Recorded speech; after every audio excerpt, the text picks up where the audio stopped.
and welcome to the Ink Archive. My name is Briar, and today I am joined with Tyler for another fun match today here with our locals at Lorcana here.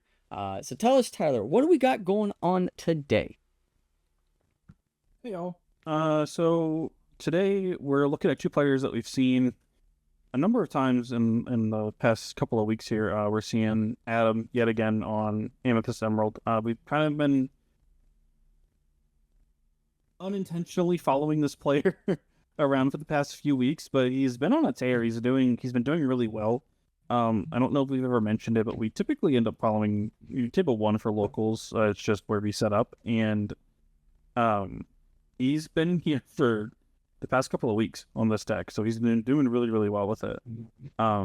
His opponent today is someone we've seen before, is Michael on Amber Steel yet again. We've seen him pilot this pretty well.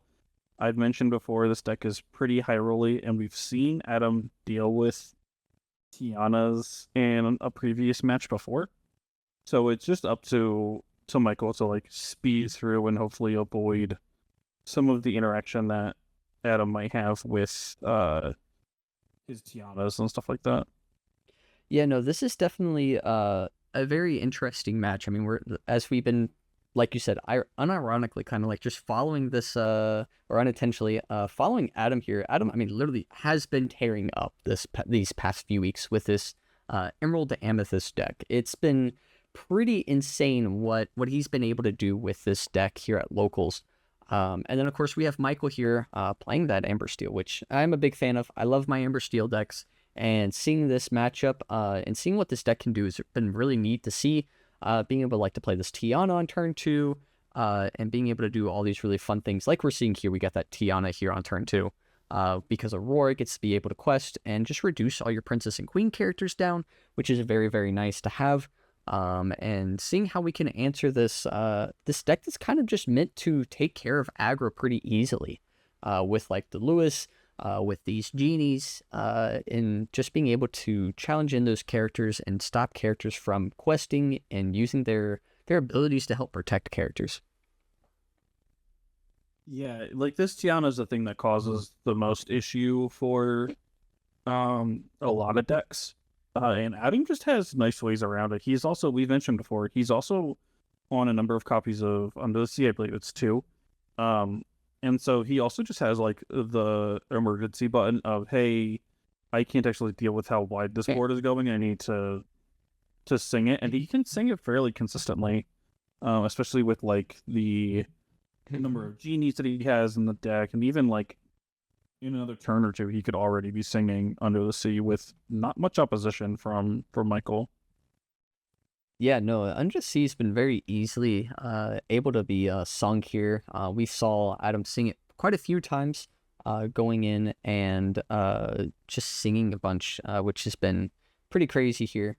How easily that card has been able to be sung.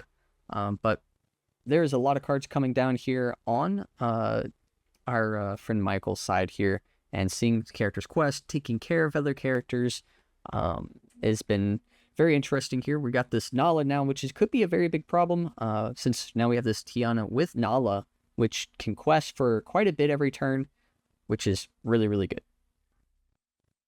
We did see Adam ink a standout, so I'm curious if he has another one in his hand, so that he can sing it with the flower and give it to the Royal Guard and pay for Tiana. I don't know if he has another one or not.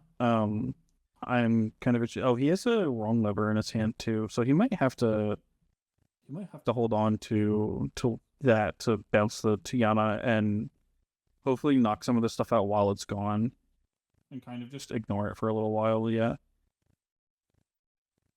Yeah, and that's pretty much exactly what he does. Just gets rid of this Pete, putting this Tiana back in the hand, and even though he knows he has to deal with it again, he at least doesn't have to worry about it questing and gaining more lore that way.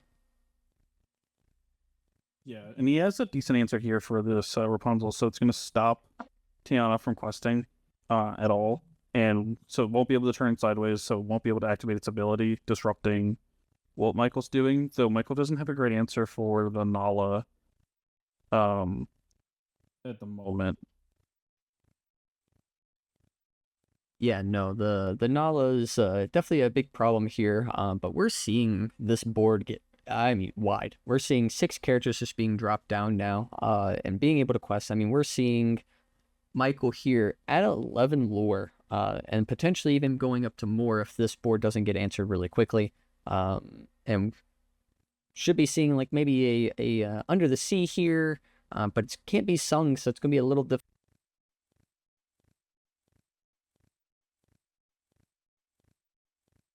to get some of these characters removed. Yeah, so he did draw 2 cards from the pull lever. Hasn't inked for the turn yet, so he can ink and then play wrong lever or pay to knock out this Tiana. I think he had another one in his hand. I'm not sure. So he does at least manage to get rid of that, and he can take this lady out, which I would probably imagine that he does, just to get rid of it. Yeah, no, that's definitely you want to start taking care of this board here since he doesn't have that Tiana. Definitely trying to whittle these characters down and hoping that they don't get to quest a lot for the next turn. Yeah, sorry, I was doing math in my head. He had to take out the lady, otherwise I think it was lethal for the turn. We do have 2 daisy triggers. Yeah, there's 2 daisy triggers, but I mean, we're at 19 lore. I don't know if there's really going to be an answer for this unless we see Under the Sea, and the only answer is going into game 2. That is the answer Even for if right he now. even if he did have Under the Sea, he didn't have enough ink to play it. He was only going to 7. A little unfortunate. I think he had to. I wonder if he wasn't supposed to attack with the flower quite yet, or challenge with the flower quite yet. Onto that Pete and wait like 1 turn, so that he can take out the Nala with the Pete instead, or with the flower instead. Because he still had the answer of wrong lever in his hand for the Tiana. But I'm not entirely sure. Like, he just felt like he had to get something off the board. Yeah, no, that's definitely a rough choice to kind of figure out what to do, and hopefully maybe like you did pull the wrong lever and figuring out what you could do here to help answer that board, and go from there. But it was still a tough choice what to do because there was too many characters on the board to handle, and to deal with just having 1, maybe even 2 characters on the board. It was very rough to just handle this board of 8 characters pretty much. But now we get to see if Adam gets to make a comeback here, and since he gets to go first here, this is really good for him. So he can start putting some more characters down, and hope potentially even building his board pretty wide and help controlling whatever Michael puts down. Yeah, this is he has to find like a pretty aggressive start. I think he's keeping a Diablo in his hand. I'm curious if he is going to throw it back or not. He decides not to. I kind of think he probably should, but it is his 1 drop, and so he feels like he should probably just keep it because he has it. But Diablo, I mean, I guess he's going first, so he wants to put the pressure down. But if he doesn't have answers to Michael, then he might just, like, he's not faster than Michael. So I still think you need to keep like a rather aggressive, challenging hand rather than try to like race Michael.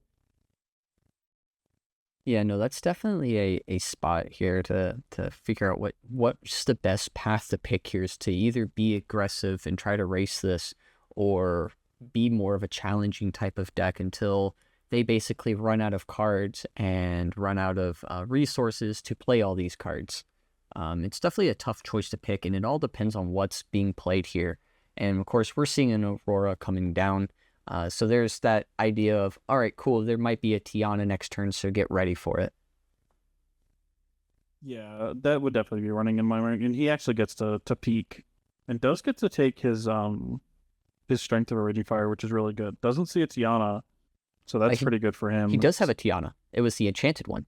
Oh, it was the enchanted one. Yeah, I was thinking it looks like the Isma that Adam's playing, so I mistook it for something else. Oh yeah, no, he has like that's a really good hand. I mean, you have Troubadour, you have Lady, you have the Nala, you have a Fire the Cannons, and this Tiana. And then he drew for turn another Aurora. So this is a really good hand for Michael here. Just depending on what he want to do here, because he sees this Diablo and sees this Ursula and trying to figure out, okay, do I want to quest here, bring out this Tiana, or do I want to start playing some other things? And we do see this Tiana come down here being played, and now we get to probably see this lady come down the following turn and playing this Nala, and then potentially playing some other fun things. But we see this Lewis here come down, which is a great answer for this Tiana, giving it Reckless, so it has to challenge into something. Unless if you could potentially even sing a song, which would be great, but I don't think he drew a song. No, but he does have Fire the Cannons. So he can Fire the Cannons and Aurora. And gets to keep his Tiana. Yeah, I did see that Fire the Cannons on the Ursula. Yeah, that's a great way to answer that that Lewis here, and keeping the Tiana is that's a really good option. Now we can probably do some more things, play these characters, and potentially sing some songs, and being able to quest for a good amount as well. Yeah, now I guess to get the setup here. Though, nicely for Adam, he does have this Yzma, which is like quite nice to allow him to draw a bunch of cards as soon as he starts to run low, and it can still be aggressive and go to combat if he needs it to. I wonder if we'll see a standout here. He kind of needs one. See what he decides to do. Yeah, and this Yzma definitely is a nice card. Just being able to refill your hand after pretty much dumping it to either take care of a board or just dumping it just for other things. But getting now more cards is going to be really good. I mean, I think he only has one more card left in his hand. So now we get to draw 2 new cards, and we get to see Wrong Lever and Pull the Lever were the 2 cards that he drew. So that's a really good option and a good way to deal with this Tiana next turn. Yeah, if he gets to another Inkable, he could just play both and then take care of it, which would be nice. That's like ideal for him. Yeah, and he's only he's very low on Inkables. I think he's on like 6 or something like that. So the chances that he draws something, I mean, he also has a lever to draw something, so he should be able to get there, get rid of this Tiana, and then he has decent answers for the rest of the board. Yeah, and he does it here, does the pull a lever, wrong lever combo, putting this Tiana back at the bottom of the deck, and being able to still have his characters here ready to challenge into anything else here on the board, which is great. He can take care of quite a bit. We're seeing, of course, the Yzma challenging into the Nala, and then the White Rose challenging into this lady, and just being able to take care of these characters is quite insane. Yeah, now Michael on the back foot with no cards in his hand, top deck mode. Does have a Rhino, so he can take out the Yzma if he wants, yeah. He could just keep trying to apply pressure, but I don't think he wants Adam to keep drawing cards if he keeps getting low. Yeah, no, taking out that Yzma is definitely really good. This Rhino should have 1 damage mark. Oh no, he removes it with the penny. Yeah, the penny comes in, of course, gives it resist, which is great. So now it has that resist 3. So nothing pretty much was going to deal damage to it, which is really good here. So a lot of characters pretty much won't be able to take a challenge into this Rhino. You're going to pretty much have something that has to just remove it. Bouncing it either back to the hand or putting it at the bottom of the deck is pretty much the only way to really get rid of it right now, until we start seeing a bunch of characters with a lot of strength come in to take care of it. I think if I'm Adam, just turning my card sideways. I don't think he actually has to interact with Michael too much anymore. Yeah, the lore count is going to be 13 Michael and 8 to Adam, so they are pretty close here into the lore count in figuring out what we're going to do here. Looks like we're trying to debate if we're going to potentially sing a song or just going to quest out. And we see the White Rose, of course, singing Standout, and Ursula challenging and taking out this Troubadour and challenging it. And now we see, of course, this Rhino being bounced back to the hand and clearing the board almost of everything from the board. Yeah, I mean, this is smart. I figured he had the standout with the way he was exerting the White Rose. It was just a matter of like how does he deal with it, and he didn't want to. He wanted to take out the Rhino, but didn't really have many options. I imagine he was debating waiting a turn, but it wasn't really worth waiting. You might as well just bounce it, make him replay it. Costs 4 to play anyway, so it's super slow on Michael's part. Interesting. Under the Seas, huh? Yeah, you see that Under the Sea clearing the board, which is a good spot here for Adam. And Michael just knows that there's no Michael way to knows get it. around it and just go ahead and let's go to game 3. Yeah, that Under the Sea, while it was like, I guess he had no knowledge that he couldn't interact with, so it was just like, you know what, I'm just gonna do it, get it out of here, and put my foot on the gas from there. It's kind of what Adam's deck is designed to do, is always like slowly build a board that is not only hard to interact with, but can quest for a lot, but also just generates a lot of strength passively through like the use of the genie or other abilities, and just hopefully get there and say, hey, what's your low on cards? I can start questing, and I can just win the game in like 2 turns. Yeah, no, definitely, and he's done very well constructing this deck for that matchup because there are quite a few aggro players at our locals, but some of them have of course been changing through around and things, and he's played against other decks, and this deck definitely does very well against those aggro decks, and does very well against the other decks as well. Some of your control matchups, it does very well against that.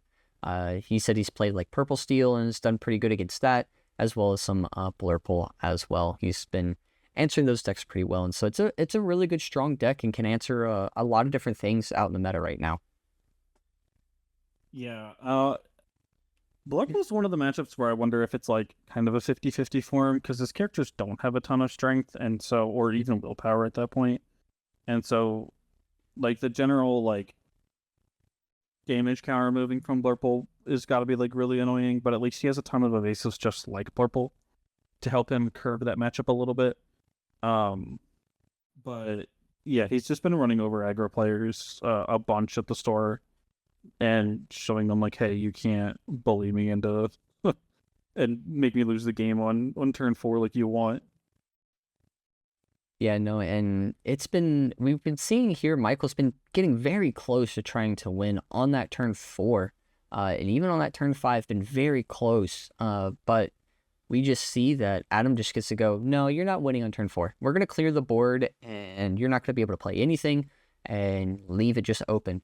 But we see our fun thing that we've been playing for 3 turns now. Our turn 1 Aurora, and then turn 2 this Tiana, which is a very powerful start. And let's see if Adam is able to take care of it and answer this board.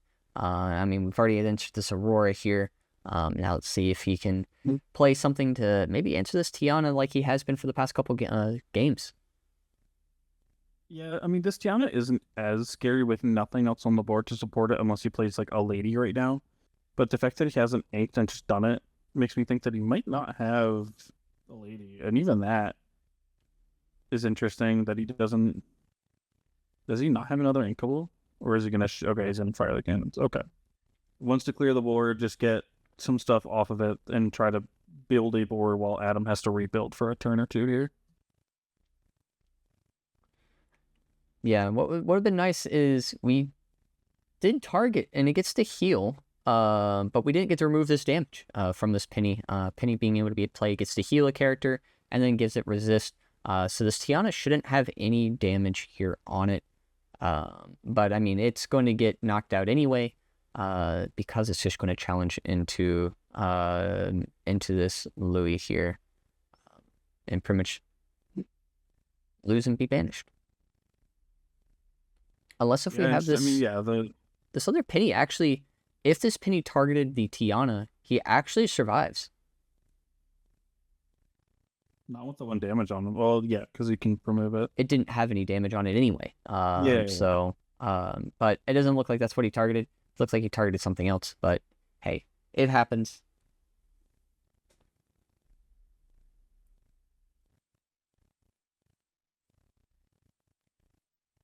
but we do see a lot of cheap characters here being able to quest for 2, which is very nice, and could get really wide really quickly here.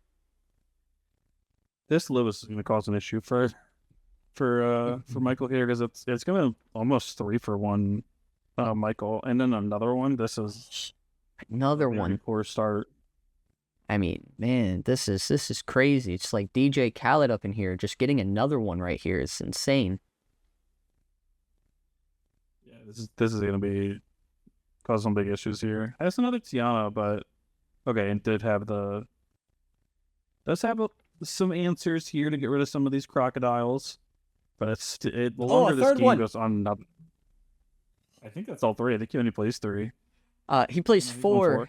Yeah, that's very frustrating. Nothing here. We are only seeing targeting it. All right, cool. We get to save this Tiana here, and which is really nice. And then of course the lady being able to quest for 2. But man, that just all these alligators coming down is insane. We're seeing a bunch of that.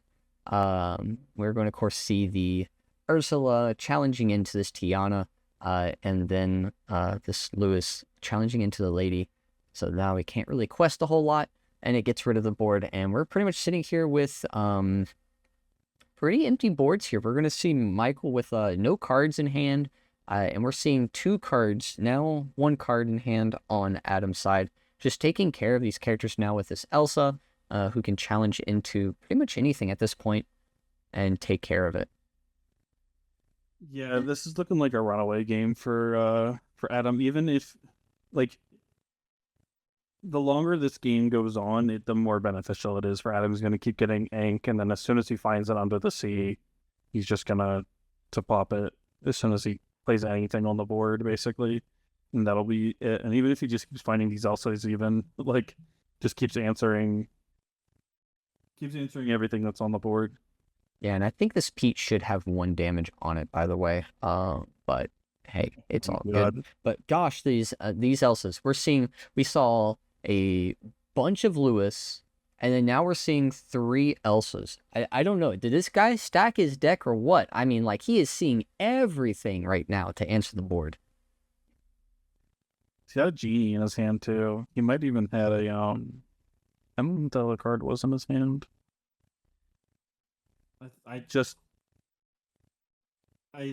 It blanked on me. I just saw it. I was like, oh, that's that card. And then now I can't think of it. Unfortunate. He's got another Lewis. He's got another Lewis in hand. Are you kidding me? I think his deck is just entirely Lewis's and Elsa's at this point. I don't think he's playing anything else. What other cards is he playing? He's not playing anything else. I mean, this is crazy. Yeah. Stands the Pluto here. That's a good option here, being able to restand, ready up this Pluto, so then it could potentially challenge into. Well, no, I can't challenge anything else, but it just protect it, which is nice. Now the question is do we want to take care of this Lewis, or think that's it? He knows he can't really answer a lot of the board here because he's got the evasives. There's no real way to challenge in anything, and he can just quest. And of course, now this Go-Go's in hand as well, so that's just going to come out and just gain that extra lore right when he challenges into something. Yeah, that was a blowout from Adam here. Just seeing every Elsa, every crocodile. That's like the cards you would like want to see in this matchup anyway. Just cause a bunch of issues for your opponent that their stuff just doesn't have strength at all ever, and it's just like, oh, I have to trade like 4 things to get rid of this crocodile, and that never feels good. Yeah, no, that's definitely not a thing that you want to see while playing Amber Steel. I mean, I've played against that, and I saw that, and I was just like, nope, this is not fun. It's not a fun thing seeing all those Lewises and then all those Elsas. It's just, wow. And then getting a genie on top of it in case if anything does come down that does have that extra willpower, that genie gets to go, cool, now I give all my characters that extra strength, and we can challenge everything. Yeah. Well played from both players, though. I mean, they definitely, I know that last game was kind of like a one-sided match, but both players definitely putting in the work, showing why they're at this top table for the week. Yeah, no, definitely. They both did a phenomenal job piloting both of these decks here, and they've done very, very well. I mean, they are at table number one for a reason. They've done very, very good. Each and every week that we've seen them, they've done extremely well, and look forward to seeing them in future matches, and seeing them progress and seeing where they're evolved with their decks, deck choices, deck techs, and things like that. Very excited to see what the future holds for these players. But if you guys enjoyed it, make sure you click that like button down below. And if you are new, click that subscribe button and click that bell icon to get notified of new videos, because there's going to be a lot of fun ones that we got coming up with a new set and with a bunch of new things coming to an end for Fabled. So definitely stay tuned to seeing some of those new videos coming out. And let us know down in the comments down below, what are you guys looking forward to seeing in Fabled, and what are you looking forward to seeing in the next set coming out here very soon? Because I know I'm excited to see what's happening and what's coming out, and hoping what else can happen here in the future of Lorcana. But until next time, we will see you later. Bye.